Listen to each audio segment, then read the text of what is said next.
The banquet hall was packed. Medals, uniforms, and the sharp clink of glasses filled the air. Applause rippled through the crowd as I stepped onto the stage. It was supposed to be my moment. 17 years of work, sacrifice, and sleepless nights were about to pay off. I had helped design the wildfire response system that saved entire towns the previous season. Chief Rick Waller called me up with the same rehearsed tone he used for every honoree. "Let's all congratulate Danny Greaves for her work on the wildfire response system," he said. "A hero, like all of us here tonight." The applause didn't feel like applause.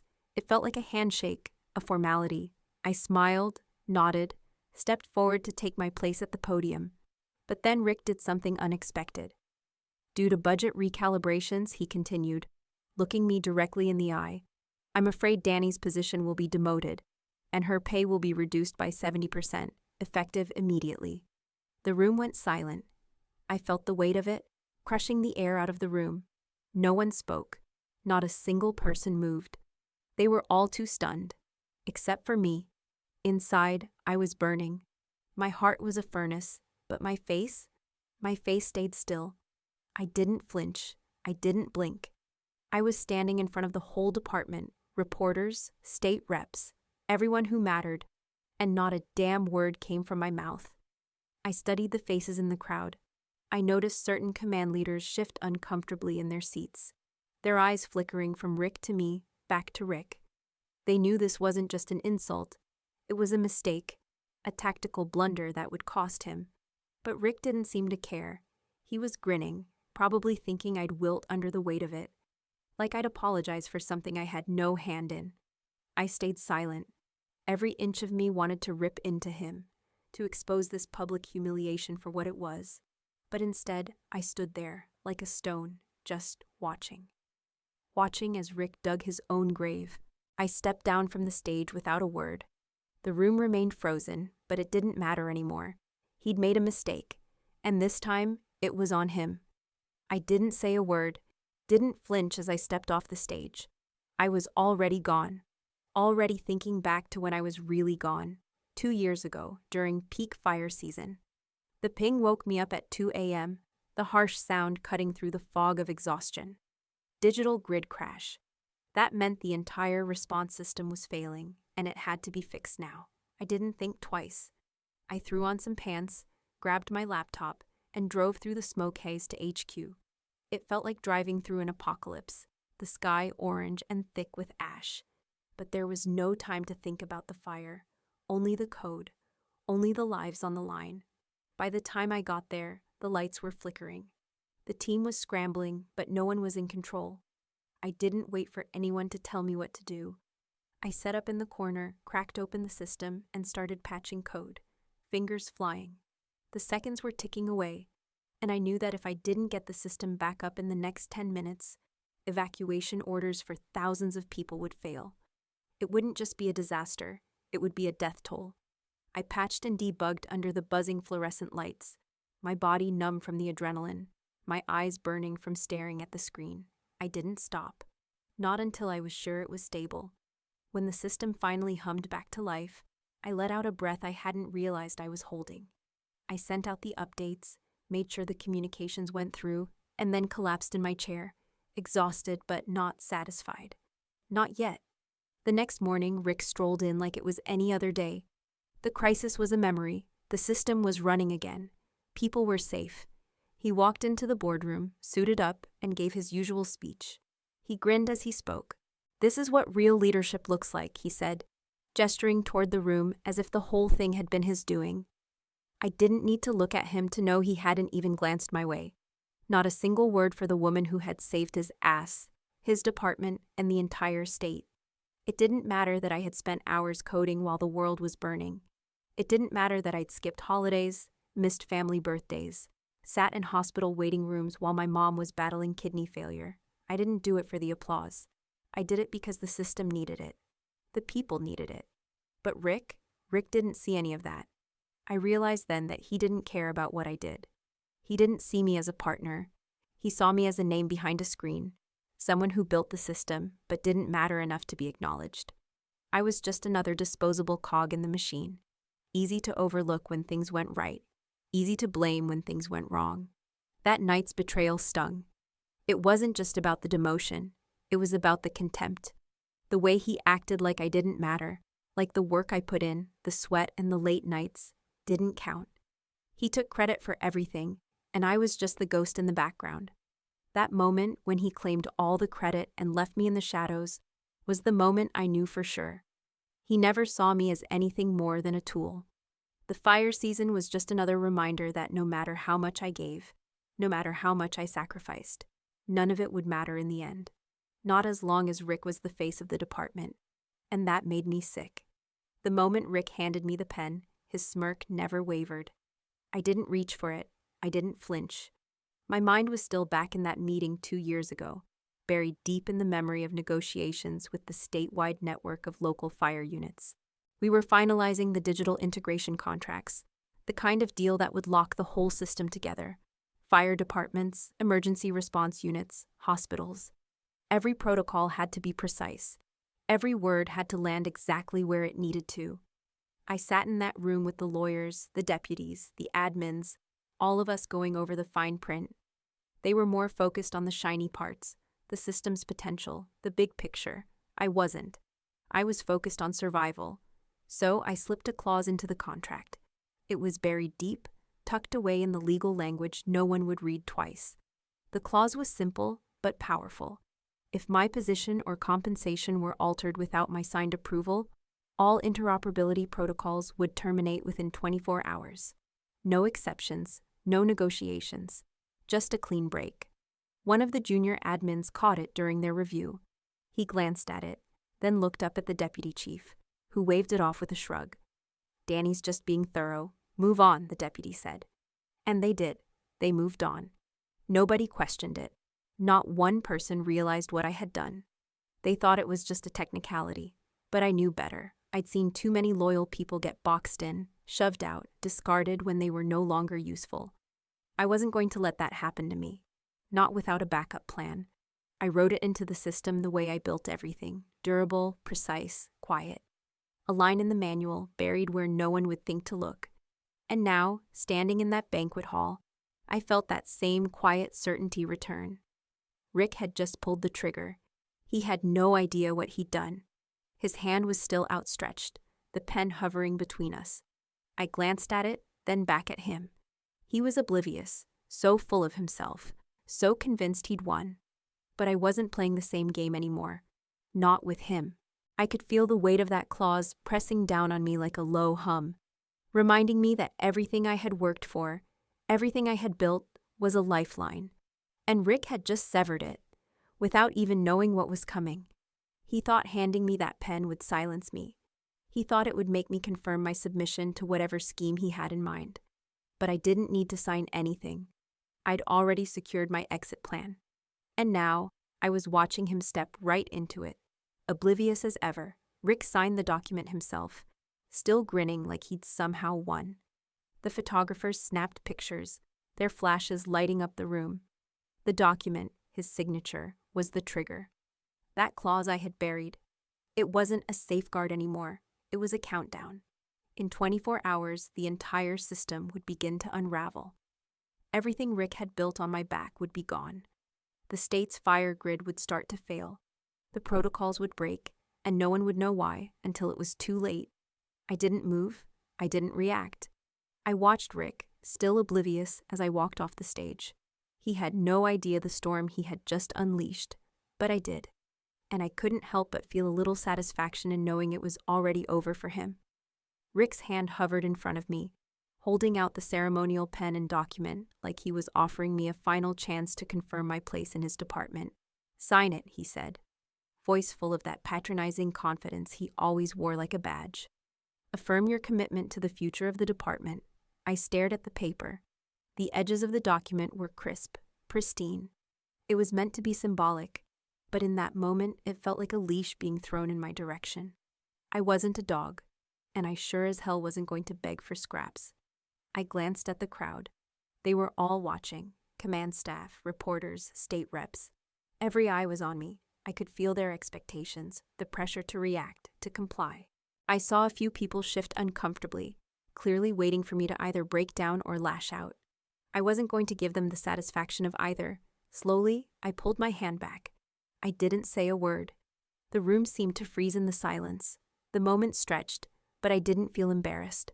I wasn't frozen either. I was watching Rick. Watching him sign it himself, not knowing the mess he was about to create. I wasn't just refusing the pen. I was watching him seal his own fate. Rick smirked, like he'd just won something. He signed the document, full of himself, and handed it to the photographers. Flashbulbs erupted, and for a second, it felt like the whole room was focused on him, waiting for him to bask in the glory of this hollow victory. He handed the signed paper to the front, making a show of his leadership, his decisiveness, as though everyone in that room didn't know what he had just done to me. What they didn't know was that his signature wasn't just a formality, it was the switch. The moment Rick signed that document, he activated something he had no way of understanding. That clause I'd tucked into the contracts years ago, the one no one had questioned, the one no one had ever thought to read past, it triggered. In 24 hours, the entire fire grid would begin to unravel. Every interoperability protocol would begin to fail. Systems would desync. Evacuation orders would be delayed.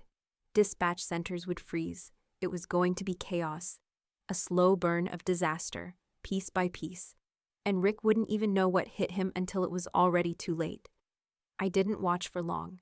There was no satisfaction in staying for the aftermath. I didn't need to see the room's reactions, the murmurs that were bound to follow.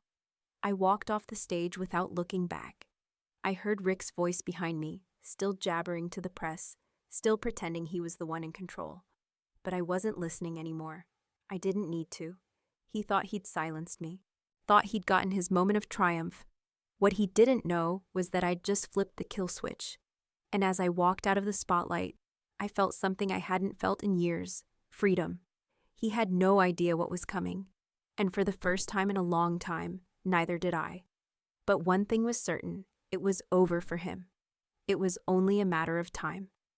The next morning, I walked into Fire Control HQ like any other day, calm, quiet, and completely unfazed by the whispers and side-eyes that followed me through the building. I didn't look at anyone, didn't acknowledge the stares. They all knew what had happened the night before, but none of them had the guts to say anything. By 9 a.m., the first alerts came in. The reports were simple at first. Fire data systems between counties were desyncing. That's when I knew it had started. I didn't flinch, didn't move. I stayed at my desk, letting the chaos build outside my peripheral vision. It didn't take long for things to spiral. Resource coordination systems hit errors. Evacuation protocols, the ones that kept people safe when the flames were at their doorstep, went dark. I didn't answer any calls. I didn't touch a single email. I didn't say a word to anyone. I just sat there, letting the alerts pile up on my screen, knowing full well what was happening. Each ping, each message, was a countdown ticking away, and I wasn't going to interfere. One after another, dispatch centers across the state froze. No backup maps, no synced responder locations. Units couldn't communicate with each other. No one could see where to go.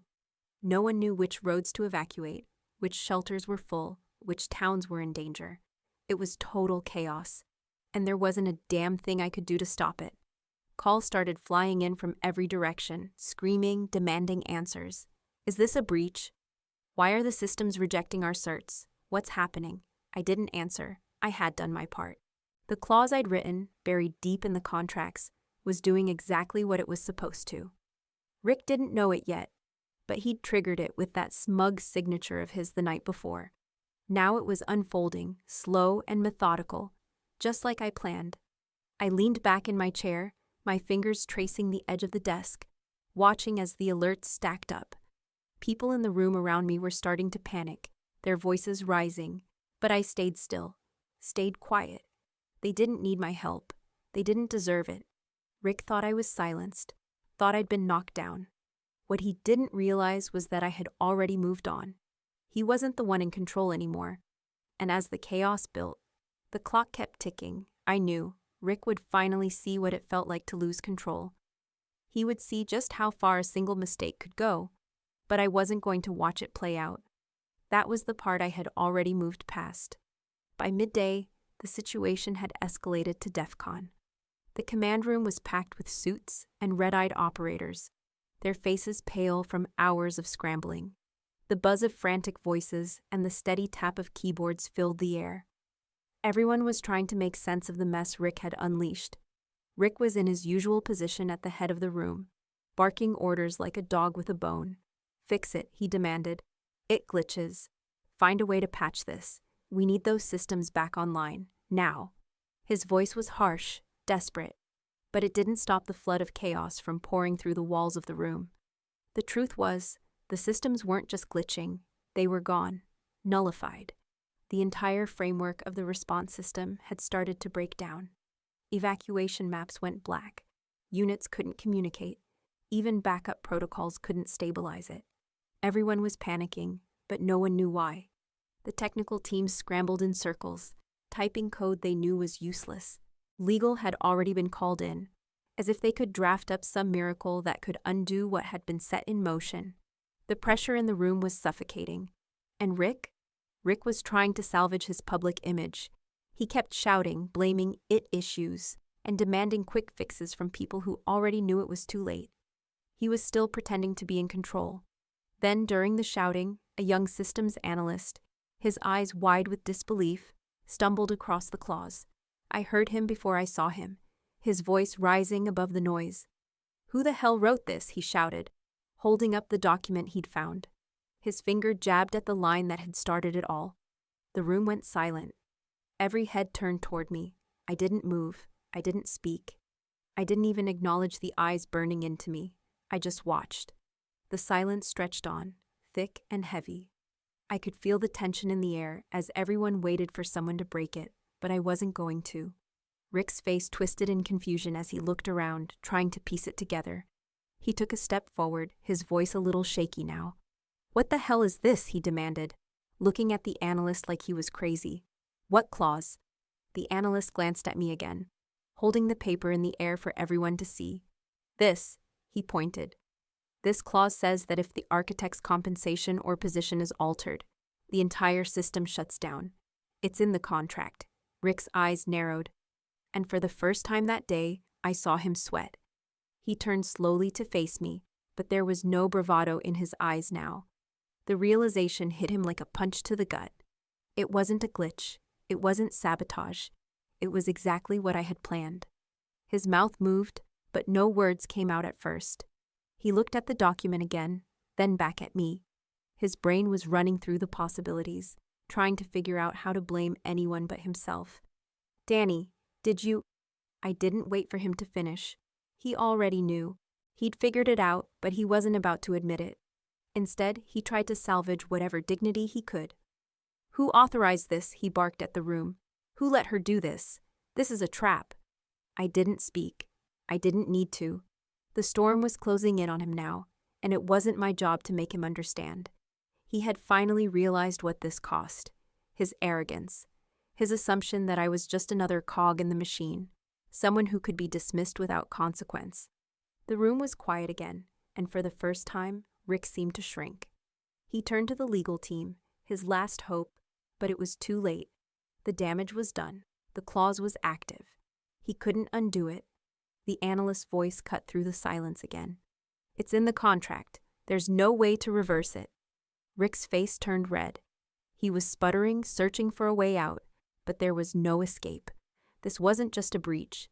This was his doing. He had activated the clause by signing that document. The system was dead, and it was his signature that had sealed it. As the room shifted, murmurs of disbelief and panic spreading, I stayed still, watching the storm close in on Rick. He wasn't the one in control anymore, and this time, he couldn't spin his way out of it. His arrogance had finally caught up with him. By evening, Rick was a shell of the man who'd walked into that room hours ago, still trying to salvage what little he could of his authority. He brought in private legal advisors like they were his personal lifeline, boasting about crisis teams and emergency authority. The room fell silent when the speakerphone buzzed to life, and one of the lawyers on the other end started speaking in that sterile, detached tone I knew too well from years of dealing with contracts and loopholes. "The clause is active and final. It cannot be reversed. And your signature is what triggered it, the voice said. A pin could have dropped, and it would have echoed in that room. The board members shifted in their seats, eyes flicking between Rick and the legal team. For the first time that night, I saw the full weight of it hit Rick. He thought he could talk his way out of it. He thought someone could fix it, like they always had before.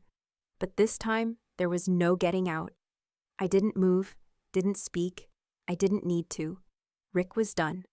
The first board member, a sharp-suited woman from the financial team, was the first to break the silence. "You signed it," she said, voice cold. Rick blinked, looking at her like he didn't understand what was happening. But she didn't let him off the hook. "You signed it. You cost us statewide trust. You made us look reckless." She jabbed a finger toward the table, like she was hammering in the final nail. "You put the whole state at risk. We're going to be cleaning this up for months." He tried to shake his head, like it wasn't his fault. He was still grasping, trying to get the words out. "No, it's not. This is sabotage." "You signed it," another board member interrupted, his voice tight with disbelief. "This is on you, Rick." I watched him shrink. The man who'd walked in here thinking he could still talk his way out of anything, the man who had never taken responsibility for anything, was now realizing he had no escape. The legal advisors were still muttering on the phone, but they were irrelevant now. There was no legal language that could save him. Rick's face turned an odd shade of red, his mouth working but no words coming out. He turned toward the rest of the room, his eyes wild, desperate. "We need to fix this. We need to get the systems back online." His voice was cracking now, a far cry from the self-assured tone he'd used earlier. But no one was listening anymore. The storm was no longer mine to steer. One by one, the leaders who had supported Rick in the past started to turn on him. The same people who had nodded politely at his speeches, who had looked the other way when he'd taken credit for work that wasn't his, they were all done. I could see it in their faces. They knew now what kind of leader he was. "Resign," the woman from the finance team said, her voice low but unwavering. "It's the only way out now, for the department, for your career. Resign." There was a long silence. Rick's face twisted in frustration, but it was too late. The board members had spoken. His fate was sealed. One by one, they demanded his resignation, their voices growing louder, more insistent. "I'm not resigning," Rick muttered, his voice hoarse. But it didn't matter what he said. His position was slipping, fast. I could feel it. A final shift in the room as people started moving toward the exits. The storm had passed him by, and there was nothing left but the wreckage. No one had the energy left to even pretend he could fix this. He'd gambled with everything. And now he was out of moves. Lawsuits started coming in fast. First from the counties, then from the agencies we'd partnered with, then the federal grant bodies that had funded the system. Each one was a sharp, nasty reminder that Rick had not only screwed up, he'd put everything on the line for a cheap play to maintain control. His mistake wasn't just going to cost him his career. It was going to cost everyone. Rick's house went on the market within days. No one wanted it. No one wanted to be associated with him, not now. The man who once strutted around like the savior of the department was now a punchline at every safety conference. People cracked jokes about him behind his back, calling him the first to burn, as if his failure was the most obvious thing in the world. I didn't gloat. I didn't take pleasure in his fall. It didn't feel like a victory, just the end of something I'd known was coming. I didn't say a word. I just walked the halls of HQ like I always had, with my head down and my focus steady. The difference? For the first time, people actually saw me. They looked at me with a new kind of respect. Or maybe it was just recognition of the work I had done. People who had ignored me, brushed me off, suddenly seemed to understand. I didn't need their respect, but I felt it now, in every glance, in every slight shift of attitude. Then came the final blow. It came during an emergency board meeting when things were at their absolute worst. The department was still reeling from the fallout, trying to pick up the pieces of a shattered system. There was a lot of talking, a lot of blaming, but it wasn't going to fix anything. The key county official stood, his voice cutting through the noise like a blade. "We'll only sign new contracts if Danny Greaves is at the table." It wasn't just a statement, it was the shift. The moment everything changed. For the first time, they saw it. They saw what Rick had never bothered to understand. I was the system. Not the architect, not the one who had simply built it, but the backbone. The one who kept it running, kept it from falling apart when it mattered. I had been the one keeping everything alive while they all danced around it, pretending it worked because of their shiny speeches and shiny badges. Rick had never seen that. He thought he was the leader, the face of the department, but he wasn't. He had never been more than a figurehead, and now everyone could see it. The response system was the heart of the operation, and I had been the one making sure it beat. The county official's words hung in the air, and I could see it ripple across the room, the shift in perception. For the first time, they understood what had been right in front of them all along. It wasn't just about Rick anymore. The people who had seen me as nothing more than a cog, a nameless technician, now saw what Rick had failed to understand. I was the one who kept everything together. Without me, everything would have broken. The system wouldn't have functioned. The work wouldn't have happened. And now I was at the table, whether they liked it or not. This wasn't just about me getting a seat. It was about recognition, respect. And finally, after all these years, I was getting both. The board didn't waste any time. After the county official's declaration, they turned to me, their voices shifting from wary to eager. "We want you to be the new chief," one of them said, his tone careful but hopeful. "The entire network trusts you. You've already done the work. It's yours if you want it." I didn't hesitate. No. There was a pause, a collective intake of breath. I could see their confusion. They'd assumed I'd jump at the chance. Maybe they thought I'd been waiting for it, the moment when I'd finally get to wear the title, when I could step into the spotlight the way Rick always had. But I wasn't like him. I didn't need a title to prove anything. "I'm not going to replace one tyrant by becoming another," I added, my voice steady. "I'm not in this for the power. I'm in this for the work, for rebuilding what actually matters." They were still looking at me, unsure of how to process it. The title was there, sitting in front of me like a prize no one thought I'd turn down. But I wasn't interested in being the face. I didn't need to be the one everyone looked to. I had already done the work that mattered. What good was a title if it came with the same games, the same egos? I agreed to serve as a senior advisor, helping to rebuild the department, not the image, not the public relations facade, but the actual function, the way it was supposed to work. I was going to make sure the system that had been treated like a tool for political gain actually stayed alive and kept working. I didn't need to be chief to do that. Back in my office, I framed the clause Rick had signed, not to gloat, not to rub it in, but to remember. Every morning when I sat down at my desk, I'd see that frame. It was a reminder of what real power looks like, calm, precise, and quiet. I had never needed a title to be powerful. I'd done the work, stayed quiet, and when the moment came, I had acted. I'd kept my dignity in the process, let others chase the title, let them scramble for recognition. I'd earned something better, my dignity back. And in the end, that was worth more than any title could ever give me.